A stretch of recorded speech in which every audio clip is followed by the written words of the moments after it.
Welcome to Two Brothers and an Idea. They call me Ferdinand, the bringer of balance, leader of many disciplines, and one of your hosts of Two Brothers and an Idea. But I'm with the brother, the king. What's going on, brother? Oh no, much going on, my man. Good to see you as always. Always a pleasure to sit here and have these unique conversations. And I think today's topic is self-destruction. Now, let me stop. I think today's topic was going to be very interesting. I'm really excited to talk about it. Although I'm not a trauma expert or what you would consider a vampire expert, but I think this is a great dialogue, and I'm looking forward to getting a lot out of this conversation, man. We have a few guests that's going to come on and share their professional thoughts, but I'm feeling good, man. How about yourself, man? Oh, I'm feeling fantastic. Really thankful to be here. When I think about growing up vampire, thinking about energy suckers, I really think about within. I really think about what we do to ourselves when we Right. operate in space. Because we think about other people and how they're sucking our energy, and make no mistake about it, there's so many of them out here. Yeah. But I also think about what I've done to myself by sucking energy, or by cheating in certain situations, cheating time, cheating energy. These things eat at you, and this is, in my equivalent, part of that vampire. Well, it always makes good for good discussion. I think a lot of times when I found going back and looking at some of the conversations as it relates to the topic, I think what is one of the most healthiest things is that when we talk about some of these personal experiences, when we do a lot of self-reflection on some of the things we have experienced as individuals, as it relates to the topic, I think it's a learning experience. It's a teachable moment, but I think it's an opportunity to share a lot of the experiences with others, the information that we've learned as well, because people need access to information, real-time stories, and so, but also solutions, right? I think a lot of times we talk about that three-prong approach: mind, body, soul. And as you've mentioned, and as myself have talked about it, a lot of times we have a lot of information about many things, but we never tackle what's going on in our internal self. We always have a way to say, okay, I can identify this problem in this person, or I can identify this issue, this situation, whether if it's not healthy eating to, a bad diet or mental health issues. But to be able to talk about your own experiences and sharing these experiences with people, I think gives a good platform to really help people understand, man, that we all are human beings and we're having a human experience. And some of these things, you don't hear enough people talking about them on platforms like this. It's always in a blog, or it's always in a phone conversation. You understand what I'm saying? So I look forward to it, though. I really do. So if you're following us, if you're watching the show, I need you to like, follow, and share. If you're interested in being a part of this conversation and you want to join this conversation, we have no gridlock on this particular dialogue, and as many as we don't.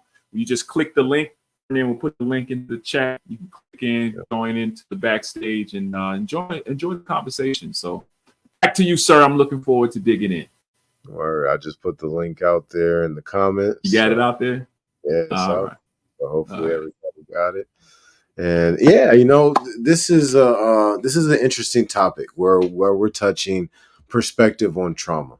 All right, so this is a topic I really like to talk about, because what we have as perspective on trauma starts to create disease, or starts to create ease.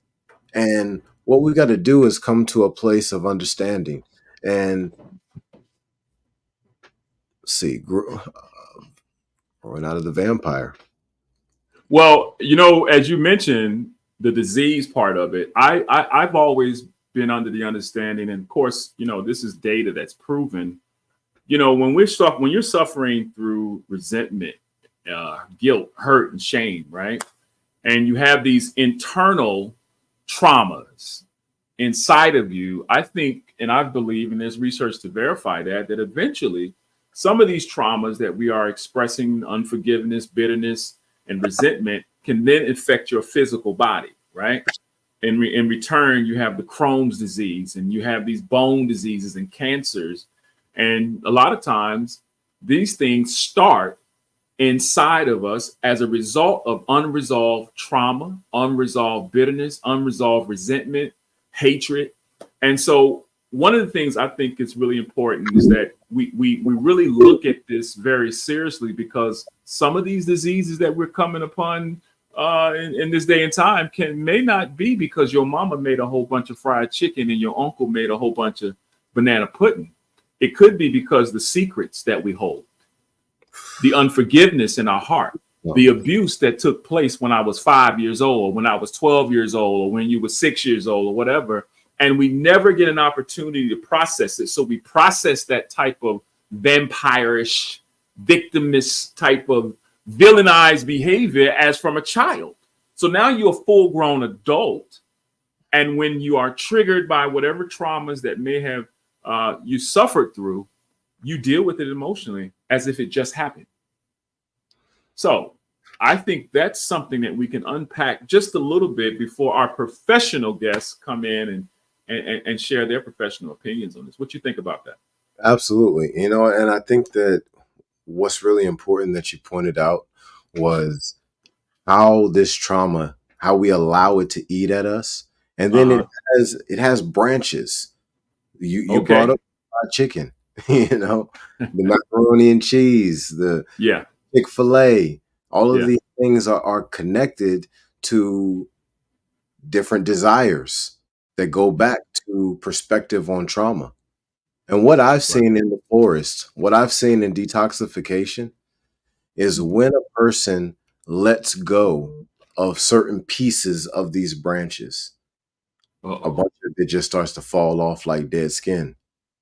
They start to have the equivalent of, let's say, a domino effect, right? Where a domino gets knocked over, especially if it's far back there, connected to parenthood, connected to, really, really young age. And it becomes a special thing to see after that, because you see both automatically. It's almost like I seen a show. I think it was one of the Lords of the Rings or something like that, one of the Hobbits, and Gandalf comes in and he casts out this spirit out of the king, right? And as soon as the king finally lets go of this spirit, he ages backwards like 30, 40 years, right? Well, we see similar types of things when a person has that growth finally after so many years. After so many decades, after so many experiences that just aren't fitting for whatever way forward in life that they're planning to move in. Yeah, that's very true. When you look at the Bible and scriptures in Bible and even in other religious texts, but I'm only reminded of what I've read and what I've studied biblically. When you hear often repeated time in and time again that death is in the power of the tongue, right? And then we go back and we look at how, whatever's in a man's heart, right? And what he thinks in his heart. And so a lot of times we don't even have to speak the death or speak the pain. We can internalize it, right? And as we internalize the variations of different traumas, the different things that we have experienced, it becomes a stronghold internally. We're creating these films, we're replaying these events. And so over time, I'm just of the belief that it will eventually affect us emotionally. It'll affect us physically. And so you wonder why you find out with people having a multitude of health issues, a multitude of mental health issues. I think, and a lot of that has to do with unresolved hurt, unresolved trauma. And one of the most popular things we hear people talk about is unforgiveness. There's I'm glad you brought that up because there's a Netflix special that came out years back called The Social Dilemma. And I saw that. Yeah, this thing really exposed a bunch of that information that you're talking about. Well, they exposed it definitely with children and their use of social media and how it's connected to trauma, and how this connected to this misidentity crisis. So I think that these are things that each family needs to take the time to unpack. Mm. Mm. So let me ask you this, Ferdinand. I'm not the subject matter expert of trauma, nor am I a subject matter expert of the vampire. But I know that there are people in our lives and people that we have worked with throughout our production careers, personal lives. Do you have any experiences or anything relative that you could share that will help us connect to the topic? Because when you hear the word vampire, that's a very interesting concept. And maybe we should go back and break down what a vampire is and how a vampire operates in the life of a human, or in this so-called fantasy world of people who don't believe in these types of things. Can you break that down and give us a perspective on what that looks like? Absolutely. You know, vampires. They're blood sucking. They're coming from the shadows. They've got problem with the light. We've got a lot of people who are operating in this space. But I would even say that, like I said, earlier, this is also from within. I remember times where I was finally starting to notice that I was eating on myself by not taking the time to pay attention to my own actions. I served in the military for a long time, and uh, there were days where maybe I didn't give the effort I was supposed to give. Maybe I didn't hit a deadline, or maybe my attitude was poor or whatever. And eventually you start to see people's reactions. In addition to seeing reactions, you also might start getting reprimanded for different things. And then there's branches to that, because misery loves company. So now you're out there making friends that are moving in these different spaces, and all of y'all have similar behavior. All of y'all have similar things y'all like to do for fun, and all of these things are kind of contributing to a problem. So I've seen this in my own life, and I've seen it in others who maybe I was hanging around with, or maybe who wasn't necessarily my friend, but they was close in the situation. So it's a thing that where we've got to let go of fear, guilt, doubt, and disbelief, right? Once we let go of those, now we start to have we start to have the opportunity to create a foundation of truth, a foundation of courage and love and compassion and empathy, and over that you build. Over that you move forward in a way that's Yeah, actually sustainable, that works. yeah, yeah. You know, it's really interesting because I think when I think about this, as we describe the vampire, and you may mention that it's a bloodsucker or whatever, but I also think that when we opened the show earlier, I was thinking about what you said. When you look at yourself, and when you don't make good use of your mental space, you don't make good use of your time, when you don't spend that time alone to really flush out any negative feelings and being able to challenge those thoughts that will challenge who you are, right? So if you think about a child growing up, and that child's being told that you're nothing, you're stupid, and it's always the dogma of rearing that child out of fear.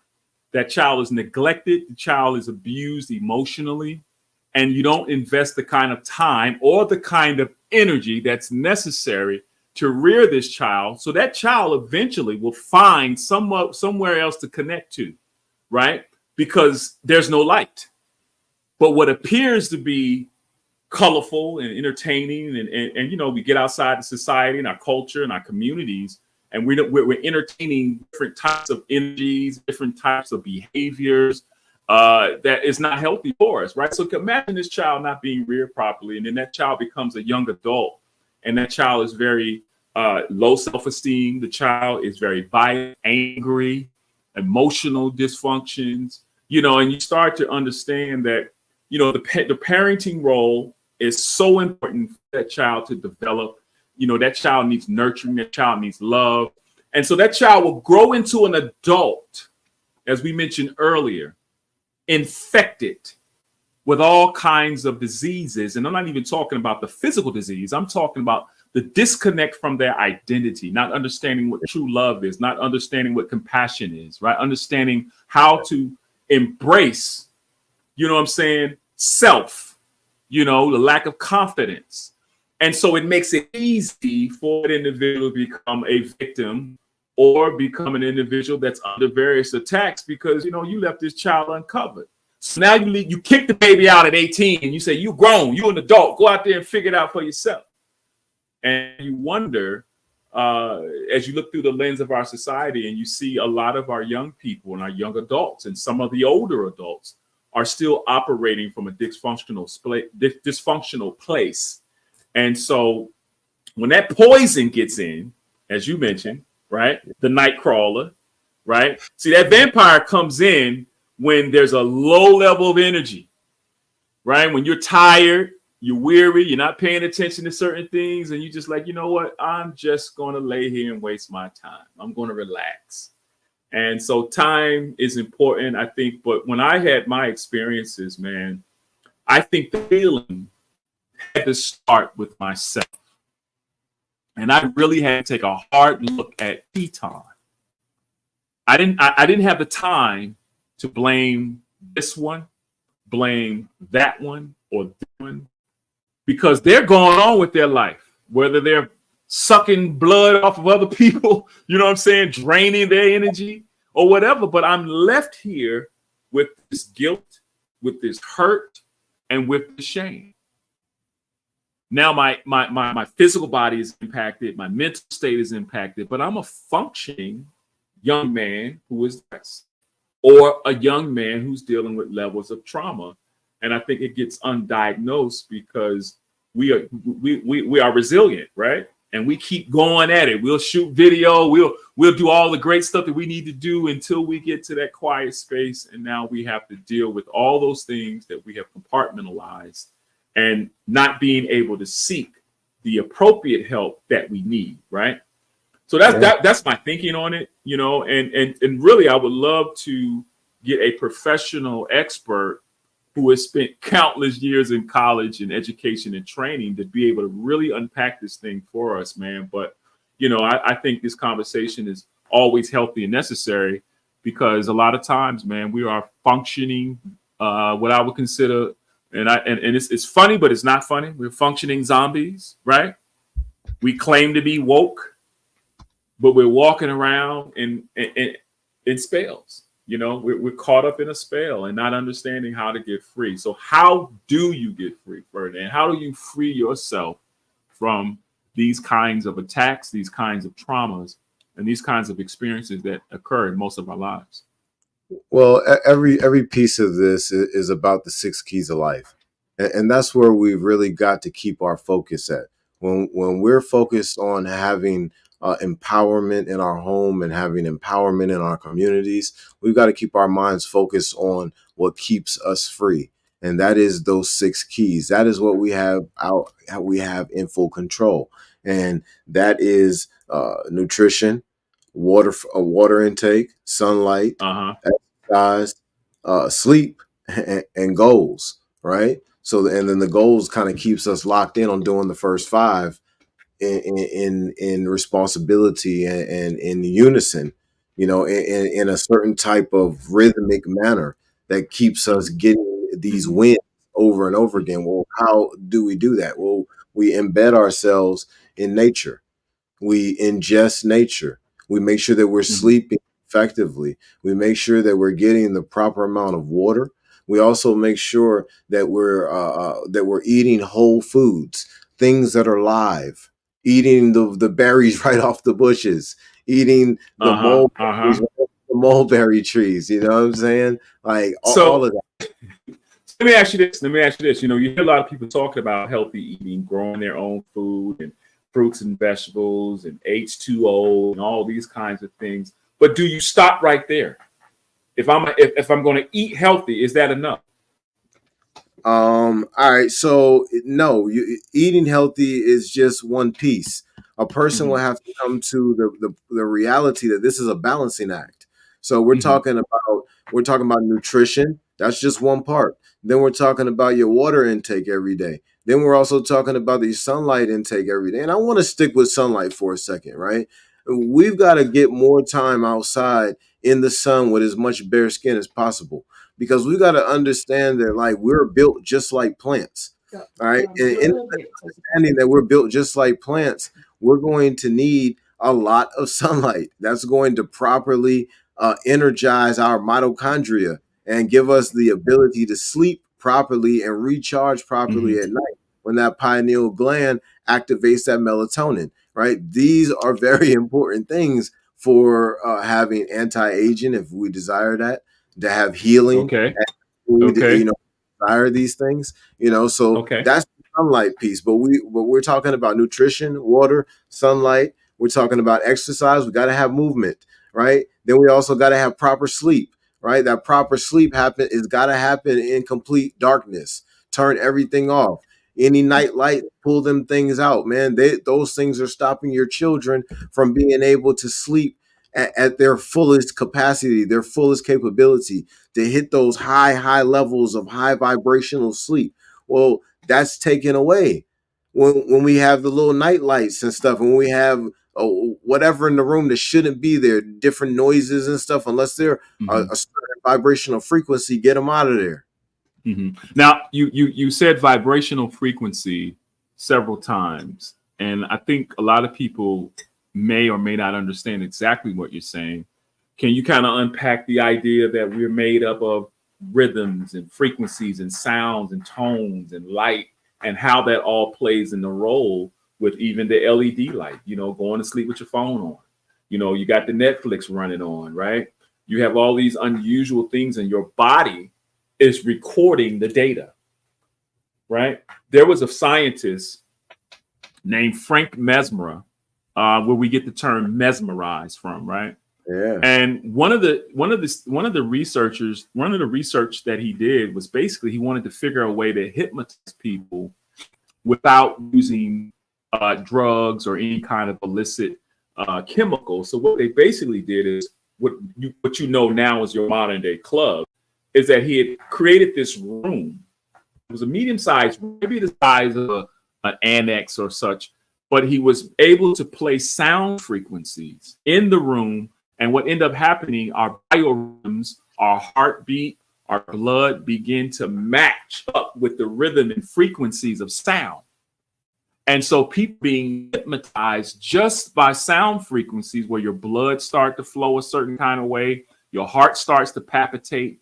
And so it's interesting. You hear people say, well, entertainment don't affect me. It doesn't bother me. Music doesn't bother me. And then when you hear music, all you hear people do is talk about the lyrics.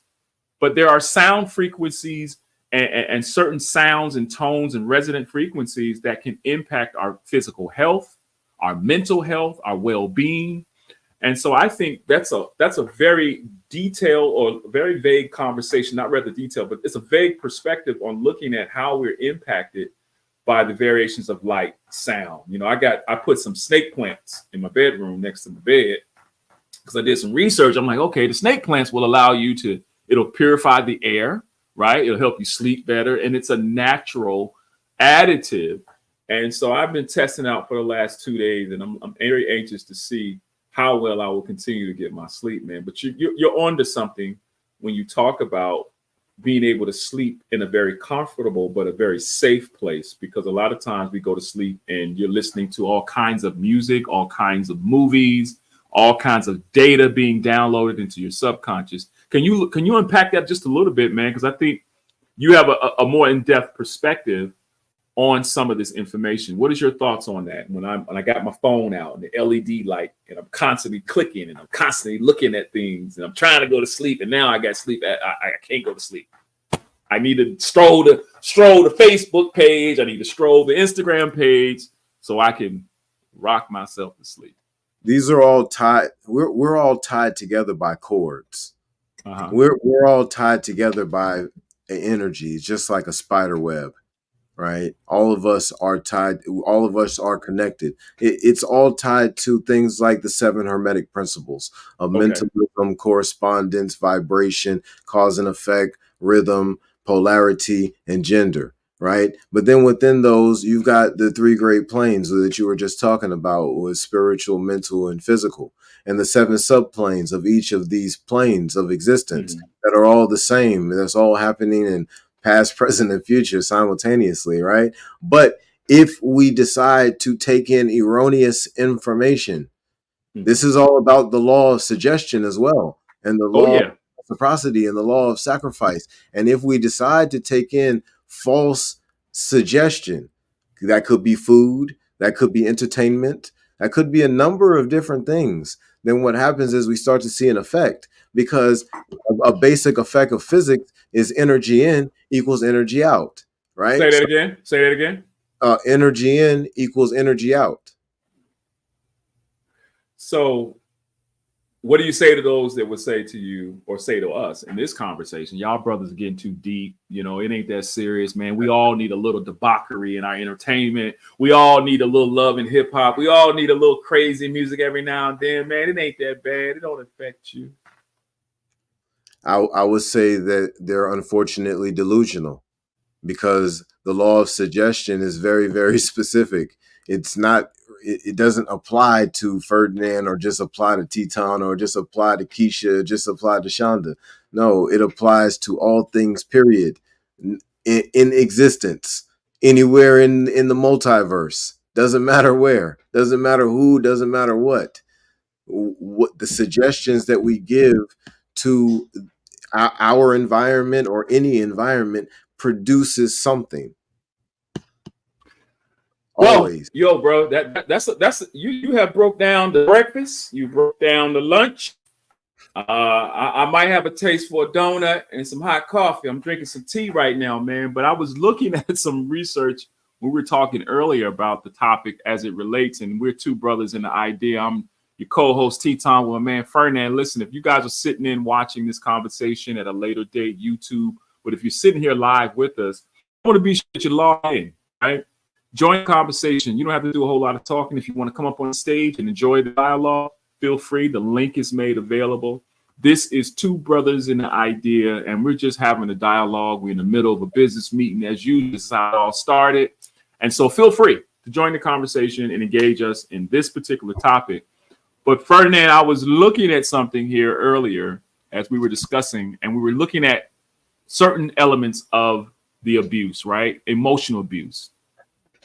And I made a point that, as an example, people in my family called things, or called me, or called things stupid, lazy, right? And how we're communicating, right? So sometimes I could say something out of frustration, not realizing that I'm impacting you as a child in a very volatile way, you know. And so the child will feel that frequency. You can say I hate, I love you with hate. You can say I'm happy with sorrow. You can say I'm excited, but it don't feel like excitement. Is there some science to that? Well, one of the things that I first thought about when you started talking was worms and parasites, Mm-hmm. you know, and them sending signals to the brain of things that they want, what they also Now, may be eating inside of us, you know, that might be more than just the food that we're feeding ourselves. You know, the babies that they're laying, how many of them are inside of us. Like, these are things that we might not want to think about, but they're real, and we need to be aware of them, because they're stealing our life force, and they're putting us in a position where we're not able to be our true selves, because we're always fighting something that we don't even really see that's there. mm-hmm. Mm-hmm. Mm-hmm. Yeah, yeah, and that's absolutely true. I want to segue a little bit about, or maybe we'd say an about face, or right oblique. Is that how we say it? I mean, I've been out the military so long, so I'm gonna do an about face. I want to talk about the impact of the trauma when it comes to and I'm not sure we can use this word on the internet, so I'm going to use another word. When it comes to intercourse, when it comes to a man and a woman coming together, right? Sure. Is there some science or impact to that besides baby boy in your hand? You know what I'm saying? Is there an impact besides an STI? Or is there an impact besides, you understand, a sexual or an extra gratification? Can we use the word sex on the internet? I don't know. So But there definitely can be all kinds of different manifestations as a result okay, of these causes. okay. So we can have, and a lot of it stems from mineral balances, right? So when you have that lack of mineral balance, especially if it's over a course of generations, then it may manifest in uh, lack of intelligence, Right. lack of innate ability, bone structure issues, um, a, a family believing that diabetes is supposed to be hereditary, like all Uh-oh. absolute delusion. We can go down the list of even more. It it's a situation where, as we have a lifestyle that's filled with toxicity, then the outcomes of our thoughts, of Mhm. our actions, our words, our deeds, all these Mhm. things start to come to a head that's not actually along the lines of whatever we're planning out for our lives. Yeah. Yeah. I find that very interesting because when I think about, and I talk about this quite often, in conversation on the social media, audio apps, and we get into these men group conversations, and we're talking about having self control and being able to manage yourself and your SCX energies and things like that. And I found it very interesting when when you enter into a woman, you're passing off your consciousness in Yeah. your seed, right? And that consciousness or that energy that comes with those seeds have to find a way to connect and get to a egg so that it could be fertilized. Now pause. If said man is full of trauma, he has a lot of emotional issues, he has multiple sexual partners, or whatever it is that's going on internally, externally with this individual, he's passing that on into his seed, and he's also receiving whatever it is that is healthy and unhealthy into his own body. So now, is this true or not when you talk about passing something down generationally, that energy? And now you wonder why I'm feeling this kind of way. Where does these thoughts come from? Why is my mind drifting off? Like my body is feeling this kind of way? Because now you have become one with the zombie, one with the vampire, one with somebody who's emotionally and mentally and spiritually unhealthy. And now you become union with that person. And what's your thoughts on that? Or I'm just making it up. It sounds like heresy. when you when you go out to the forest, and if you see let's say a couple of pieces of fruit on the ground, Mm-hmm. and they're really close together, and one of Yeah. them starts to wilt and die, and it has some mold on it or whatever, you start to see the other ones close by it have the same problem. Same thing with some grapes that you get from the store, or some strawberries. You're always going to see the energy that's very dominant. Whatever's close to it is going to start to take on that energy. Or what is that energy? That's vibrational frequencies, right? We're talking about cymatics. We're talking about it Right. in everything that is in existence, even food and anything else. The way that we think, all of it is a thing. Right. It's happening at the same time. Mm-hmm. So as we get this understanding, as we move in this space, we start to have the ability to create in all kinds of ways that we want to, that could be for healing, that could be for Mm-hmm. righteousness, that could be for a positive parenthood, and great academia, and a political space that is free of what we've been seeing for decades and hundreds of years, and a religious space that's filled with truth. These things are necessary Yes, for the next generation. I agree with that. I agree with that. And so it brings me back to when you hear the term or the phrase generational curse. Now, is generational curse, and I use that word very loosely, connected to generational trauma, bad decisions, bad habits? What does that look like for you when you're having clients that you have to speak about concerning their health, their well-being? And because the churches and some religious institutions will use generational curses as justification for what has happened through the father, the mother, the sister. But when we look at it, there has to be more to it when you think about healthy eating, when you think about the mental state, emotional intelligence. You know, when children are being around a family where it's a bunch of chaos, well, chaos begot chaos. You know, you never try to fool when you become fool. You know what I'm saying? So let's talk about the generational curse conversation. Or is it really a curse? And then what is a curse? You know,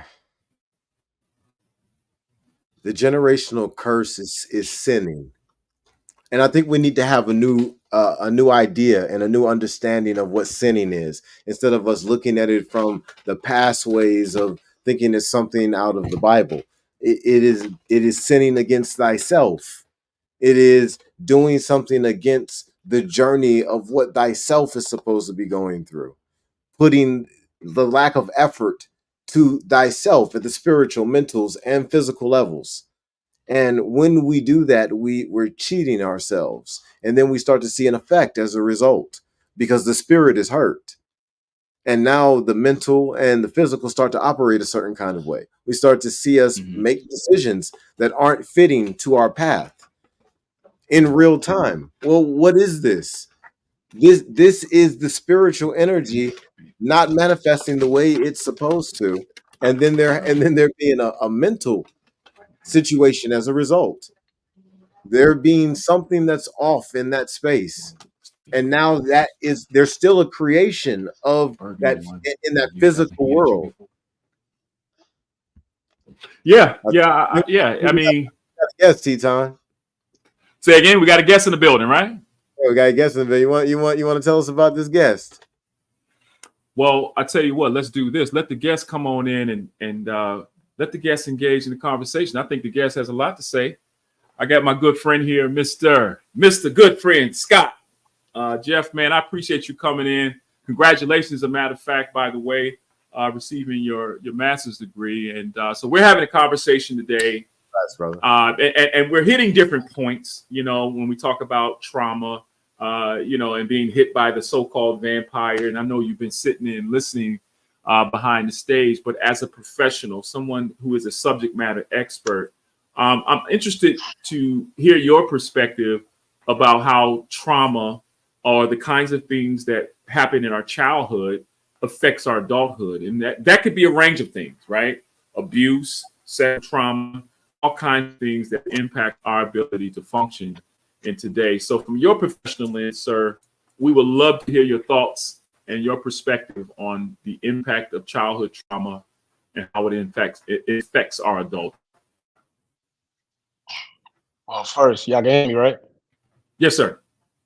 All right, cool. First, I want to say thank you. Tita, I know you just gave me a call, told me this was the topic. And I kind of don't know how to say no to these opportunities, especially when speaking about mental health or trauma and things of that nature. But I am a newly expert, is what they call it, I guess, when you receive your master's degree. But being a part of the science, I'm definitely new here. But as far as consistency experience throughout life, I think trauma, it's such a I was just telling one of my clients today, I don't like to use the word as much now. I like to use the word experience because you have a Mm, choice how to utilize that experience moving forward. Um, you can either utilize it and try to help those who may have experienced the same type of trauma, or you can utilize it in a way where it more so controls you. And I'm assuming this is where you guys use the vampire word. Is that correct?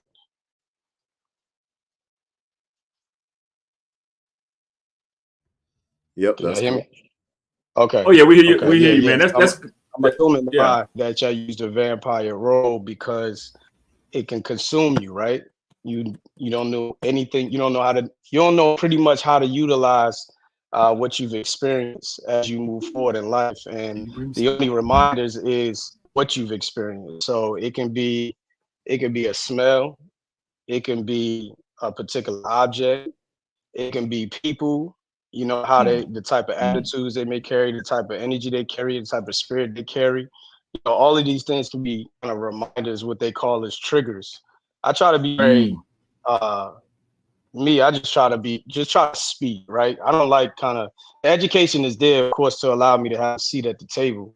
But however, Right. we all are, we're not that far off. We all experience the same thing called life. So I try to be very open and honest and humble about that, because a lot of times sitting across someone, they may see you as more so the expert, but you're just pretty much someone they can just kind of speak to and be open with. Because the biggest thing about the opportunity of being in front of someone is the confidentiality, right? Everybody Hmm. doesn't know how to speak from that space of the experience or the trauma that they actually had. So if they got to go Hmm. back to 4 years old, you don't know what you're going to experience when you go back to speaking from that place, and you're letting out your most vulnerable place.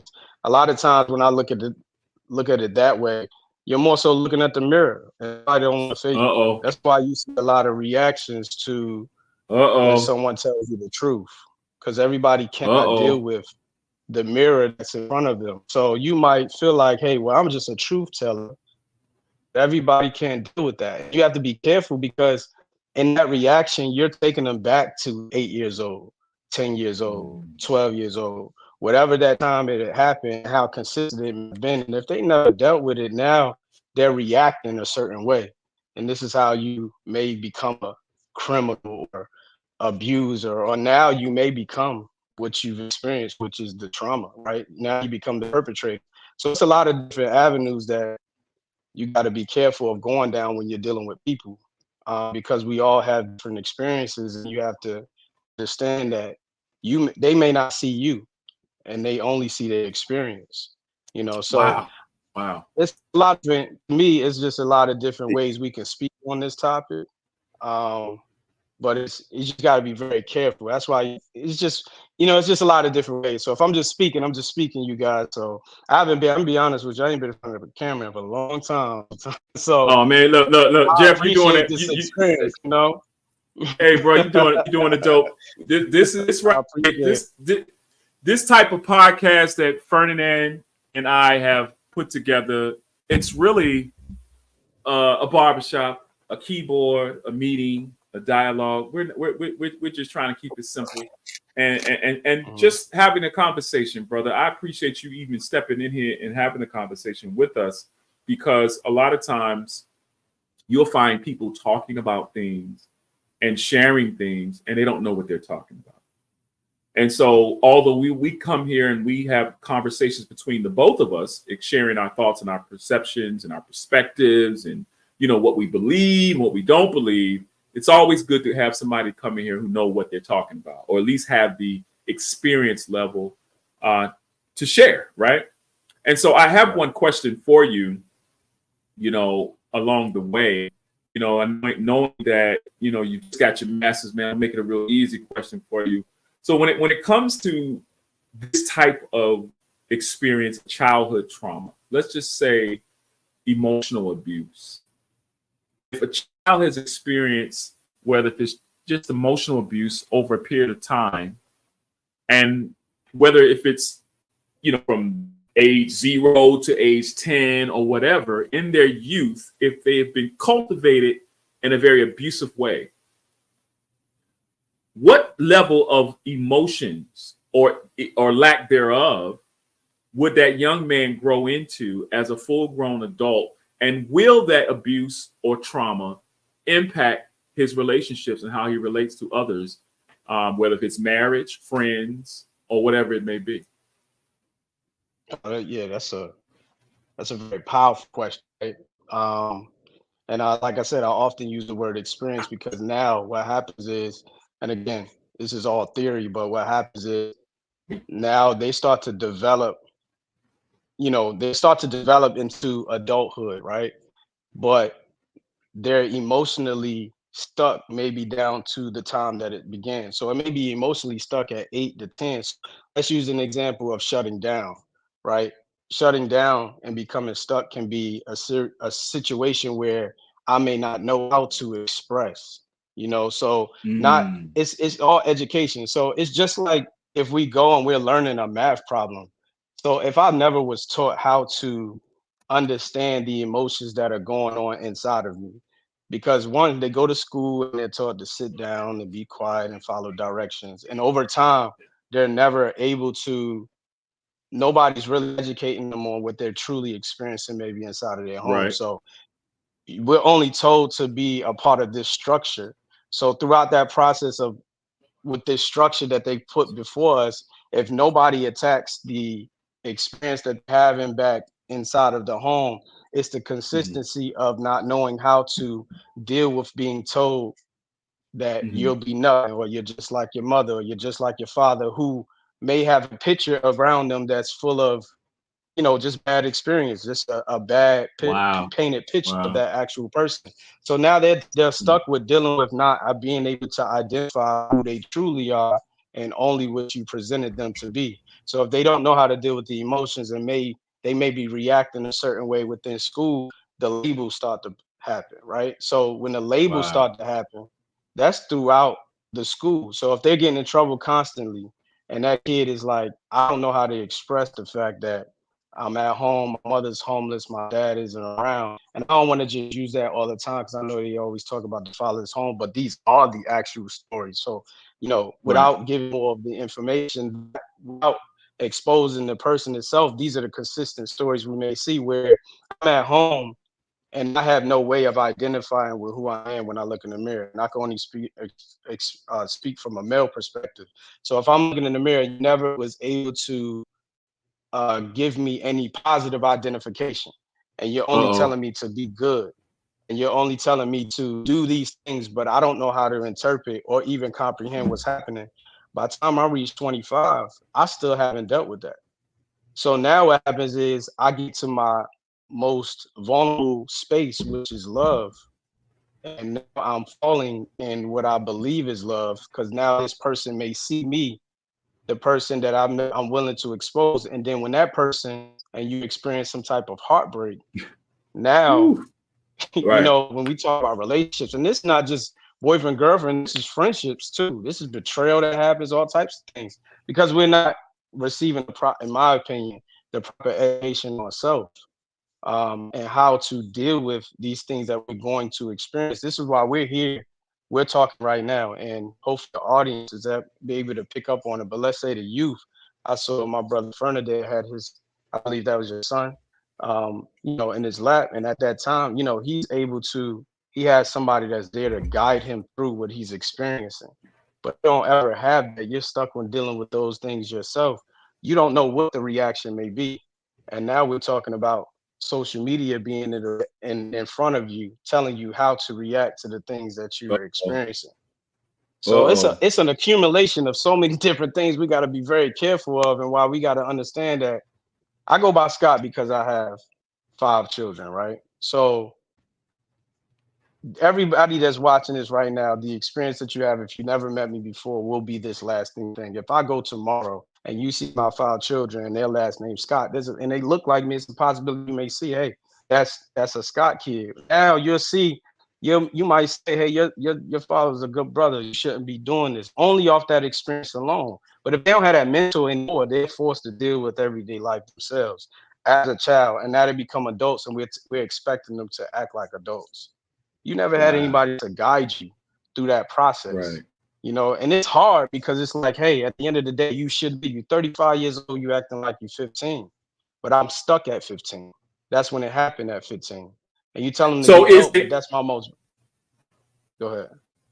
I'm sorry, I didn't mean to interrupt you, but is it that 15 shows up, right?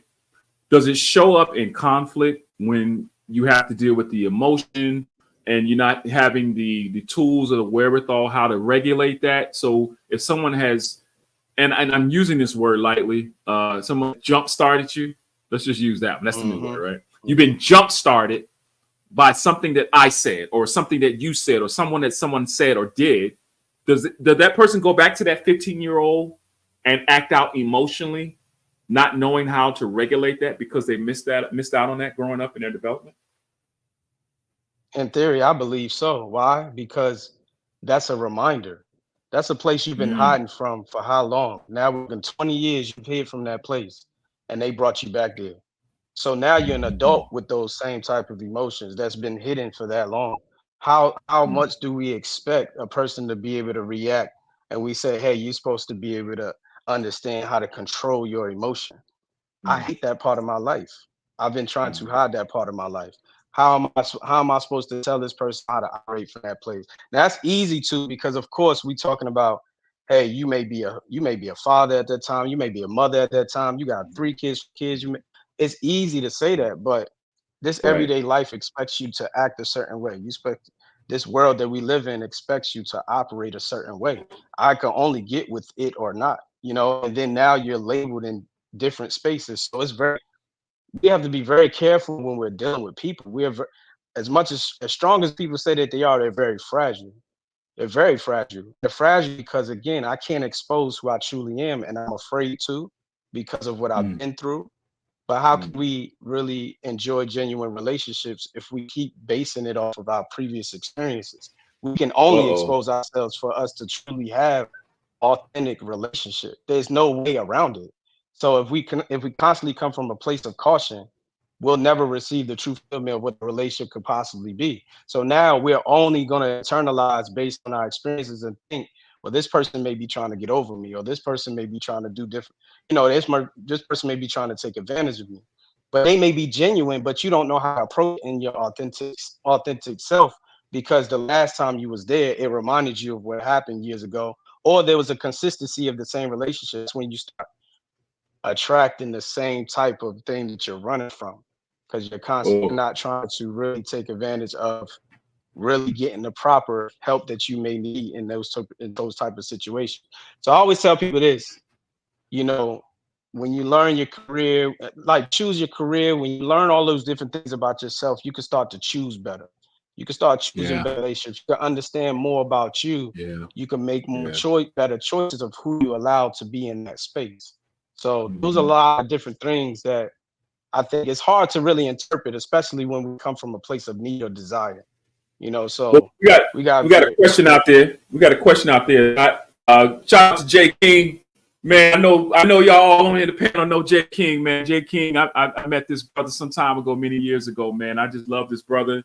And he had a comment up there for you, Scott. He said, Scott, from experience, though you agree, you open up to everyone the same after being hurt. From well, I'm experience, do you agree you open up to everyone the same after being hurt? like Jay King. We went to school together. I appreciate him asking this question, man. Good to hear from you. Um, do we open up the same? I want to say yes, but also no. So it's twofold. So we be who we are consistently because that's our behaviors. That's just who we are. It's hard to kind of get away from that. But at the same Uh-huh. time, that's what I was talking about. The caution starts to happen, and now you become more hesitant. But if that person makes you feel comfortable, you'll go right into the space back where you used to be before. And that's the consistency of time, right? Where it's like with more time, you'll be able to kind of establish more of that relationship. So over time, you'll get into that space. But you have some real patient people out here. They've become masters at perpetrators and hurting people.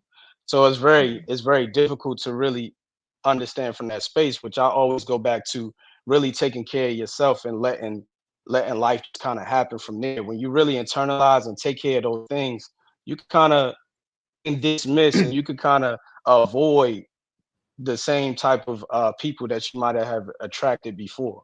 So, from based on his question, it is twofold, but I believe again it's based on your consistent behaviors. If you continuously will open up to different people as you meet them.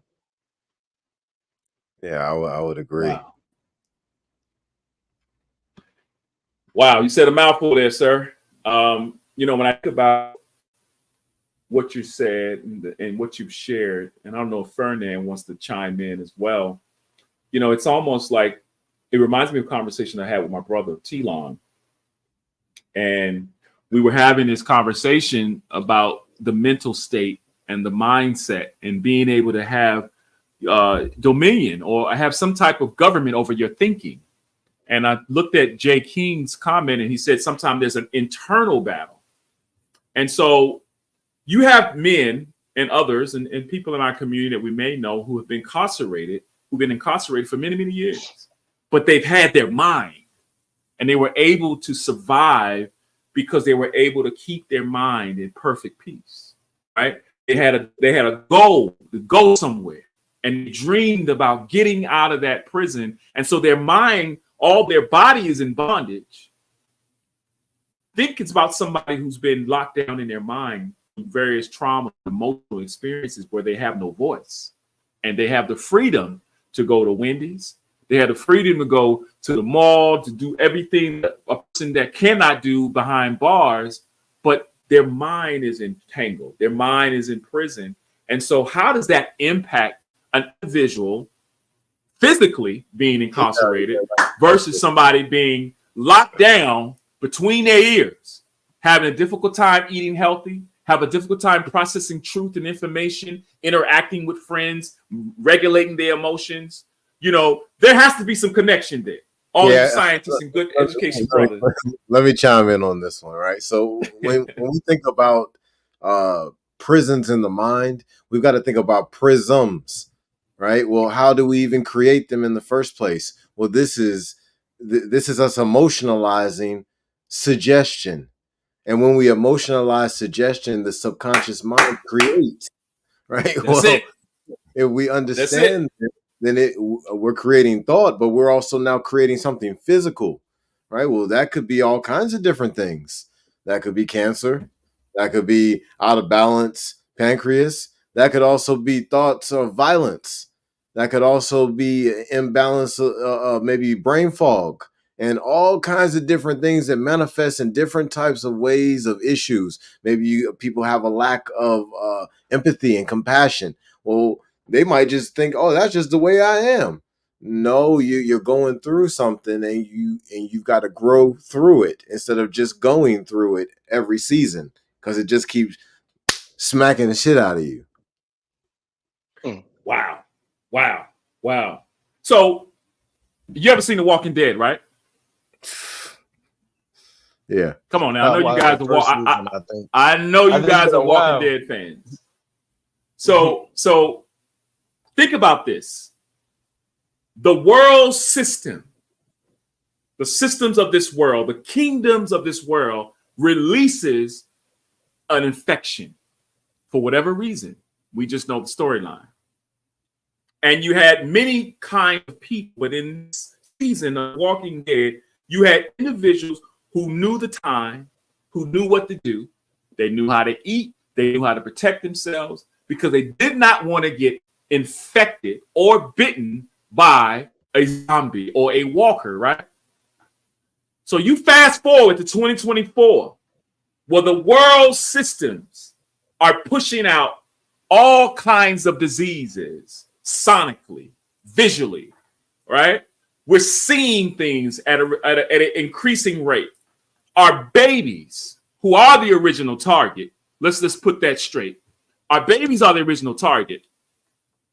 And everything is systematically or systemically designed to corrupt the human spirit, our soul, our well-being, right? So can you imagine people that are dealing with guilt, hurt, shame, different abuses, different sicknesses, even as my brother Ferdinand mentioned, the parasites that we often feed when we say we're hungry and our stomach is already full and we're feeding this infection out of our bodies. Now imagine the ignorance and the foolishness and the mind state of individuals who are unhealthy, mind, body, and soul. And so what I'm hearing from you, Jeff, and of course, good friend Ferdinand, I'm listening to this conversation. I'm like, yo, we really got to be mindful of how we talk to people, how we treat people, how we interact with strangers, how we interact with friends. And so, because you never know what it is that you're saying, what it is that you're doing. Let me dive in on this. Let me get in on this. You understand what I'm saying? Yeah, I got something You hot. understand? Go ahead. Go ahead. We've got to be aware of the law of suggestion. Okay, we've got to be aware of how words or spells, how this all works in manifestation, right? There is cause and effect. This is the reason why I often bring up the 7 hermetic principles of mentalism, vibration, correspondence, rhythm, cause and effect, polarity, and gender. Well, one of the main ones, even though they need to all be in balance, is the correspondence, right? We're all connected, and all of these connections create suggestion, right? Well, you might be, if you're connected to the wrong things because of whatever reason, now those suggestions that start to come in through shapes, colors, through words, through conversations, through entertainment, through education, through religious messages, all of these different things shape who we are and what we choose to do with our time, right? And everybody gets the same 24 hours. So that's what kind of our measuring stick is, right? Well, it's all based on how we ingest suggestion and then how we push out whatever is the result of whatever we take in, because energy in has to equal energy out. These are things that we need to come to a realization to. And as we do, what we'll start to see is people start to manifest the actual realities that they really want because of living in accountability, maturity, responsibility, humility, and sacrifice. Yeah, that's a good one. Good. And I like that. I like that. But imagine if you get bit by a vampire or you get bit by a walker. You understand? You're entertaining foolishness, right? And now you take on the form and shape of ungodliness, unrighteousness. Right? You begin to walk waywardly, looking for a place to survive, a place to eat, right? You can't even reason, right? Because you're in darkness, right? Now check this out. They don't even know who they are.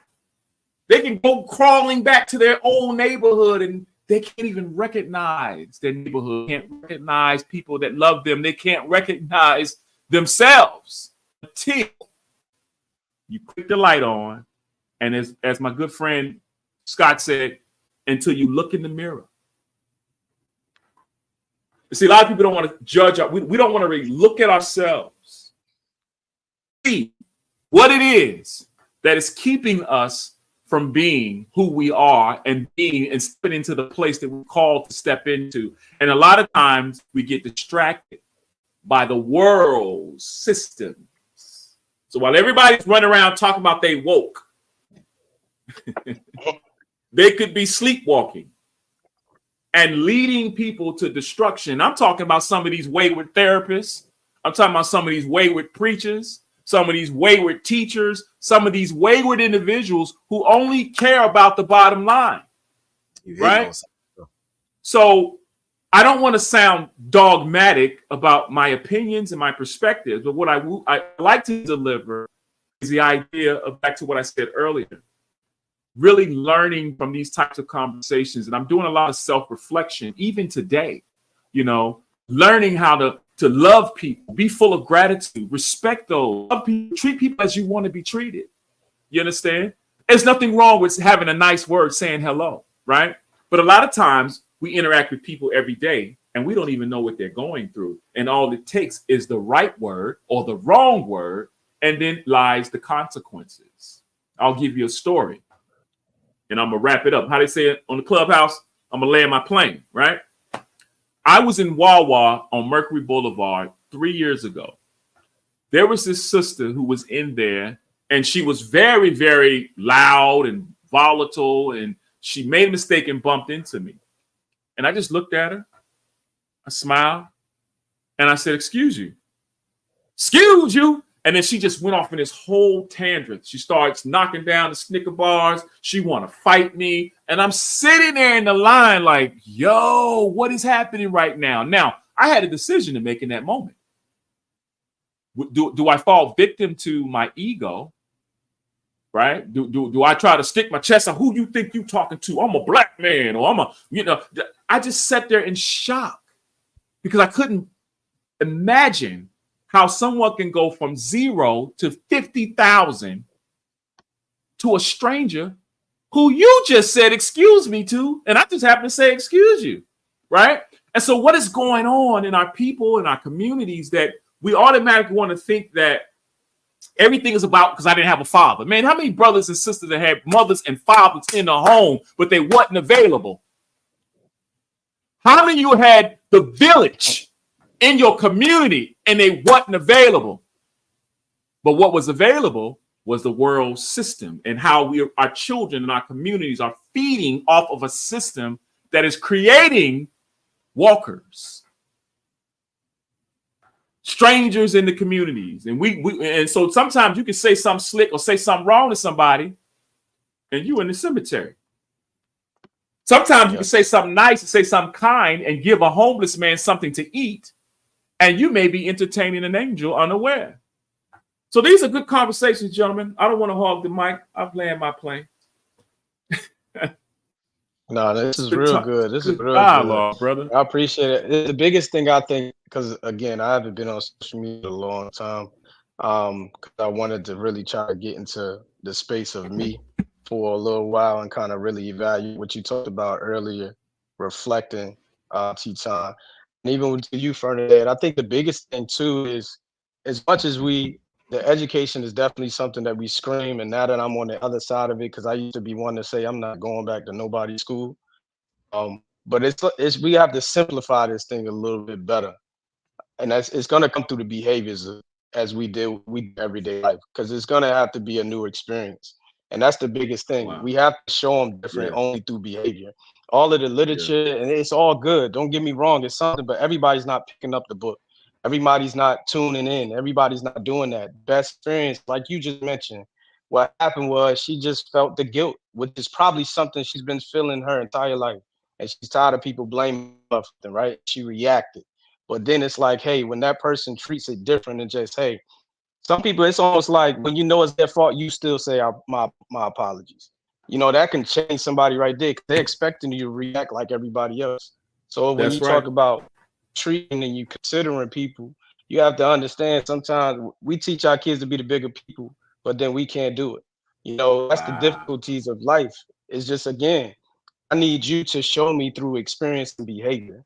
That's the biggest thing. My only reason, again, going back to school, because they was not going to allow me to have a seat at the table. They was not going to allow me to speak for the same people that look like me.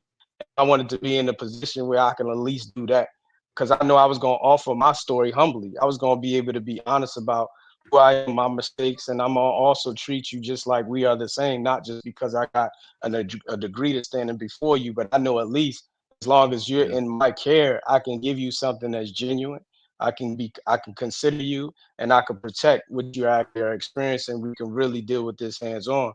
So a lot of times, even without that, I was willing to do that. And I believe we have many more like yourself, where it's like you're willing to sacrifice this time to speak on your experiences to try to help the next household. Because listen, I told you a long time ago, Tetaun, I can't put a, what I'm saying? I can't stop the bullets from flying, but I can try to stop the people who pulling the trigger within my house. I got those boys, so you just could try your best in that particular, which means at the end of the day, I'm helping my community, doing my part.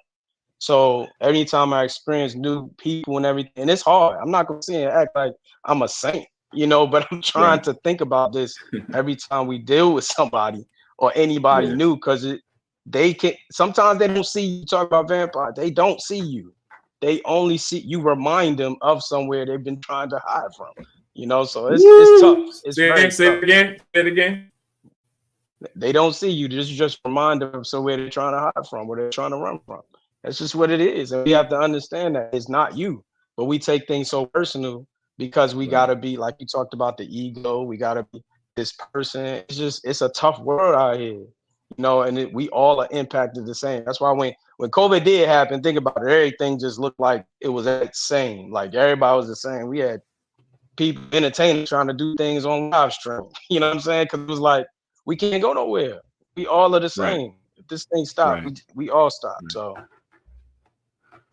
Woo! That's a Ric Flair moment, sir. I appreciate you, Jeff, coming on and having this conversation with me and Ferdinand, man. I Ferdinand, appreciate y'all. this is just conversation. I got a text message said, brother, why you sipping on tea on a live stream? Because I'm having a conversation. Oh wow. I must have traumatized him, but that's okay. That's okay. See, Indeed. especially if you got the right herbs in the cup. Oh yeah. I can Oh tell yeah. you. I Oh don't yeah. know how we supposed to arrive, but I'm gonna come just like this. So just let me know. Yeah, Appreciate man. you. Yeah, man. Appreciate you, Y'all brother. keep doing your thing, man. Seen you in a while. I ain't seen you in a while for a day. What's going on? I ain't seen you in a long time. It's been a while. The grind is real, homie. We out here putting in work and making sure that we leading the next generation, man, because everything you talking about is facts, bro. Like we've got an epidemic of problems out here in our community, and the only way we're gonna be able to really get anything done is for us to work together and move forward. And so we putting in work over here, man. Education, teaching, building, creating, relationship build. Like, I mean, we could go down the list of all the things, man. So you already know you're doing the independent thing. You got 20 different jobs every day. Man, listen, one day at a time. That's how I try to keep it. Hey man, we all go back very far, man, and I've met you gentlemen in different areas, different places in my own personal life. I think me and Ferdinand met way back when, 2007, 2008 or something like that. And of course I met Jeff. We were on a campaign with Wise Thomas, and we were addressing the youth violence that took place in 2013. And to see you gentlemen in the place that you are in now and what we're all doing collectively, we keep coming back around, checking in as if we've never left each other, and we see growth. It's almost like we're looking at a bunch of trees now, right? Some plant, but Most High God gives the increase. And so we all are on different journeys trying to get to a place where we build legacy. We create for our families, we establish and sustain what it is that we have been given to provide for our children. And when you hear about provisions, conversations like this is protection. Conversations like this is provision, right? We're providing a platform. We're giving insight. We're giving our experience. We're also giving technical knowledge, scientific knowledge, biblical knowledge from everyone. On this. You understand what I'm saying? Yeah. So shouts out to you, Ferdinand. Shouts out to you, Jeff. Man, I appreciate you, man. This part one of the conversation. Like, follow, and share. It's on YouTube, Facebook, and where else are we at, Ferdinand? Oh yeah, we on YouTube, we on Facebook, we on Instagram, we're on LinkedIn, we're on multiple YouTube pages, we on multiple Facebook pages, and we were on the FHTII Instagram. Yeah, so come check us out. But I want to dive into something real quick. You brought something to the table that's super important. We are in dire times right now. I want to make this very clear to everybody. We are dealing with an epidemic of major problems that they shouldn't be happening, right? But they are happening. And they're taking us to a point in history where a bunch of us are not going to be ready for what comes next. And there's about to be some things that come that are going to be harder than ever. It's very difficult to even explain what is coming, because in my opinion it's going to be similar to what the female predicted who created the Matrix and created the Terminator movies. We're looking at artificial intelligence and the combination of using very specific metals and crystals to manifest whatever they want to happen. Well, eventually these things possibly take consciousness. And these are things that we really need to think about, because we're talking about not only our next generation, we're talking about the generations thereafter. And so many of us are giving up control to this, right? So what am I really, really talking about? Am I ranting right now? I guarantee you I'm not. What I'm talking to you about is Pharaoh's curse. Okay, these things happen in cycles, and they're happening over and over again, right? And we're seeing Pharaoh's curse hit the land again. And what is going to put us in a great position? Ghost blood over the door. Uh-oh. Ghost blood over the door is knowledge, in application. Ghost blood over the door is trusting your brother and trusting your sister. Trusting that divine feminine energy, trusting that divine masculine energy that's telling you exactly what you need to do, where you don't got to go read the books and you don't got to watch all the YouTube videos and you don't got to do the trial and error that person had to do to climb that mountain. All you got to do is listen and follow directions. And I'm guaranteeing you right now, every single one of y'all need to fortify yourself. Fortify your home, fortify your children at the spiritual, mental, and physical levels, because what is here and upon us is highly uncertain, and it is multiplying in intelligence at a speed that most people can't even truly fathom. Well, what does that require of us? The only thing that we can do is stand together. You know, I appreciate your perspective on that. You brought to my remembrance. I was doing some meditation today, and I was looking at in the Bible, and you don't mind if I want to point to something that speaks to our conversation today. And I was looking at Romans 1:28 and 32, and I'm gonna read this real quickly. And if you could hear what I'm reading and see the images and see the experience that we're experiencing today, you can either say I agree, but I dare you to say you disagree. And even as they did not like to retain God in their knowledge, the Most High gave them over to a reprobate mind to do those things which are not convenient, being filled with unrighteousness, fornication, wickedness, covetousness, maliciousness, full of envy, murder, debate, deceit, malignity. My wife gonna get on me if I mispronounce that word. Whispers, backbiting, haters of the Most High, despiteful, proud, boasters, inventors of evil things, disobedient to parents, without understanding, covenant breakers, without natural affection, implacable, unmerciful, who knowing the judgment of God, that they which committed such things are worthy of death, not only do the same, but they have pleasure in them that do them. Now you tell me, people down the hall, the people over here on the hill, the bottom of the valley of the dry bones, you can't tell me that we're not experiencing this in this system of this world. These are ancient texts. I don't care how you got it. You can find it over here, you can find it over there. But do we not see these things in the day and time that we're living in this moment? That's my submission. That's a great point. I'm glad you brought that to the table, and I really appreciate the reading, because this is the thing that people need to understand. Time works in cycles. In more science, they measure time by cycle ages. Well, what is that? That's polar precession. We're talking about the polar region of the Earth making one precessional cycle. This is the wobble of the Earth and how it moves within the astrological wheel, just like the equator does, and just like the spin of the Earth all the way around the sun does, right? Well, we've got to start to understand how this energy influences us. And when we do, now we start to understand how we need to move. To be out of the way of that pendulum. Because remember, the fifth principle of the Hermetic laws, of the Hermetic principles, is rhythm. And rhythm talks about the pendulum swinging. Oh, it's always swinging left and right. The equal measure to the left, the equal measure to the right.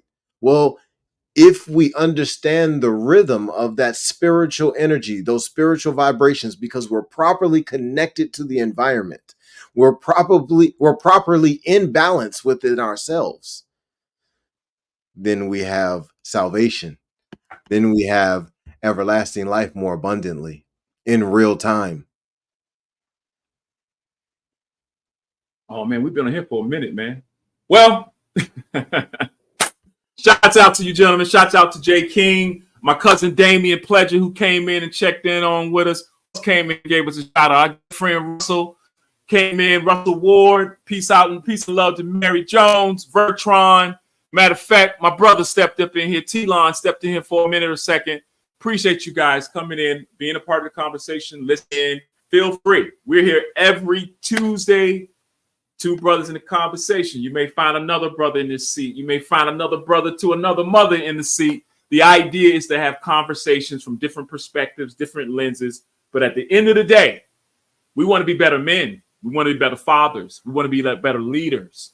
We want to be better. But when you know better, you do better, right? Is that the cliche of the week? That's Peace and love, Ferdinand. Peace and love, Ferdinand. Peace and love to you, my man, Scott. You guys have been extraordinary, and I love the conversation, man. I've landed my plane. Hey, y'all listening? Y'all listening? Expose your gift.